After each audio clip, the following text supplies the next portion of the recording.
How do you overcome toxic shame? Shame arises when we believe that we are damaged in some way. And the overwhelming emotion of shame can occur without anyone else knowing what we did or perceive we've done. It arises when our behaviour conflicts with our conscience, which is linked to our internal value system and not that of others. As children, we internalise the critical voices that we hear. Children are sponges. We believe everything we hear. And children who experience guilt and shame growing up are likely to continue this pattern as an adult. Toxic shame is a feeling of worthlessness, an intense shame that keeps coming up. It can lead to emotions that make us question our worth. Hello, I'm Elizabeth, woundologist and founder of the Divorce Sanctuary. I'm author of Finding Lily, the A to Z of emotional abuse and divorce matters. On this channel, I talk about healing from emotional abuse and divorcing emotionally from the abuser. I want to help you understand and process what's happening inside you and help you discover the best tools to heal on a deeper level, becoming the best version of yourself. If you're new to the channel, please don't forget to subscribe. If you're returning, welcome back. And everything I describe in this video, you will find in the description box below. Shame arises when we believe we're damaged in some way, and the overwhelming emotion of shame can occur without anyone else knowing what we did or perceive what we've done. It arises when your behaviour conflicts with your conscience. As children, we internalise the critical voices that we heard. We're sponges and we believe everything we hear. A child that experiences guilt and shame growing up is likely to continue that pattern into adulthood. It lingers. It can destroy our lives.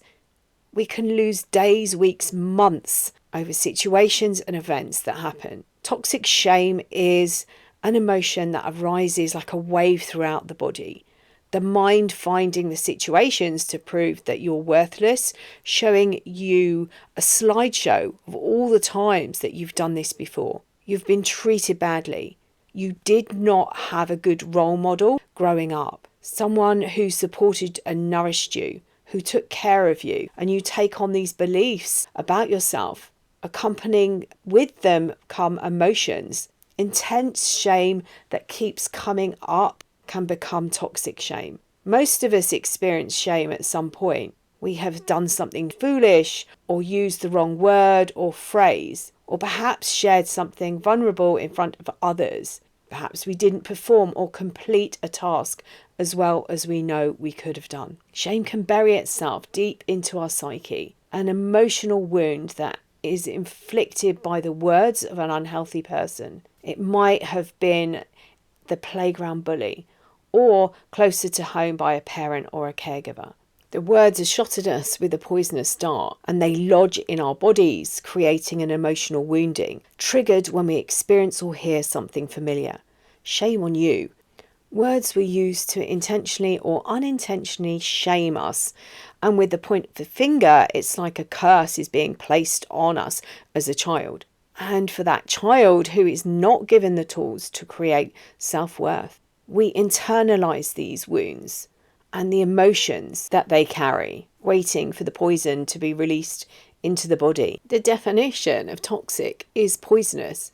The dumping of toxic waste relating to or caused by poison, toxic hazards, very harmful, unpleasant, in a pervasive or insidious way, a toxic relationship. Two emotions that sometimes get confused are shame and guilt, which are similar, a bit like twins. They look the same, but they have their own personalities. They have a gauge for self-correction, but there is a different brain chemistry triggering different reactions within us.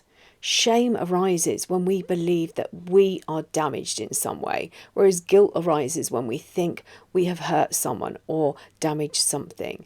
Shame is internal, guilt is external. When we experience toxic shame, we feel emotionally disconnected. We may fear getting close to another person, not knowing if we can trust them.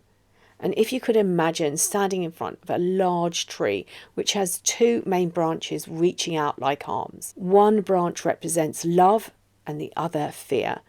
The polarity of love is fear, not anger or hate. But every negative emotion stems from that branch of fear. Shaming is wounding. It's not a lesson to teach a person. The words and emotions run hand in hand like friends.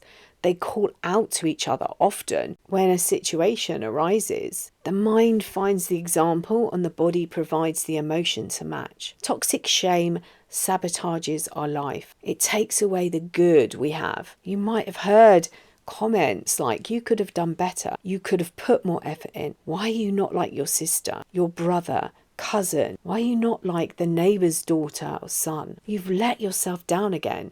You always do this. You can't go anywhere. You can't be trusted. You might find your self-talk creates shame. You experience feelings of unworthiness. It might affect your relationships. You might self-sabotage. You might feel like a fraud. You might settle in your life, existing in an unhealthy relationship or job that doesn't fulfill you, with friendships that feel hard or one-sided. And you hold beliefs about yourself that were given to you during those first 7 to 8 years of life. You might feel unlovable, or that no one will love you. You might believe you're worthless or stupid.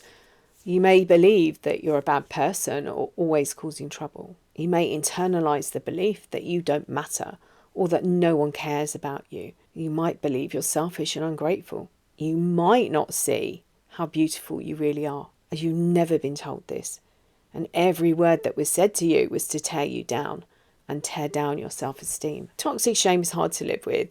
The voices in our heads sabotaging us from the moment we wake up and really never giving up, infiltrating our dreams. It stops us living our lives. It could be a wound of shame that has been passed down through the generations of our family tribe, not allowing us to show up as our true self, to meet and interact with authentic people who see us and want to love us. And if this has been your experience, I won't need to explain the depths these emotions take you, how they paralyze you to your core, how we wear these wounds, attracting people into our lives that trigger them. Having experienced toxic shame myself, I want to share with you some techniques that might help you out of this destructive mindset and turn your life around. And I hope that these practices will help you as they have helped me. The first thing it's really important to remember is to stay in your body.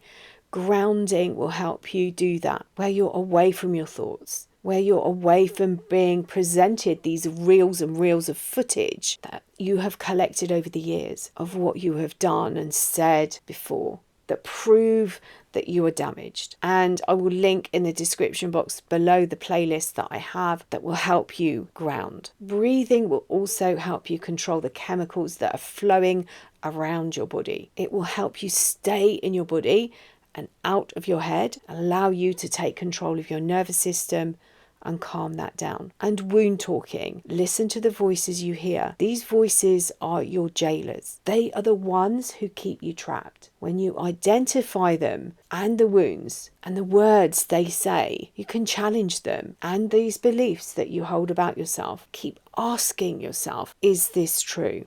If toxic shame resonates with you, then come and join me in the Rise and Thrive Tribe, which is a monthly membership. It's really low cost, where you'll be supported on this journey and recovery, not only from the abuse, but also from things like toxic shame that comes with these relationships. To support you on your journey, I will also put some links of other resources, including my course on grief and grieving the past, the present, and the future, and the essential criteria for creating the perfect healing plan. You're not alone, and it's important to surround yourself with people who understand what you're going through, the emotions you experience, with no judgment. Healing from emotional abuse is a journey. It is not linear. Healing the wounds from this and other relationships is life-changing. Take the time to practice self-care and be gentle on yourself. Healing is a process, and it's important to be patient and kind. You deserve to live the life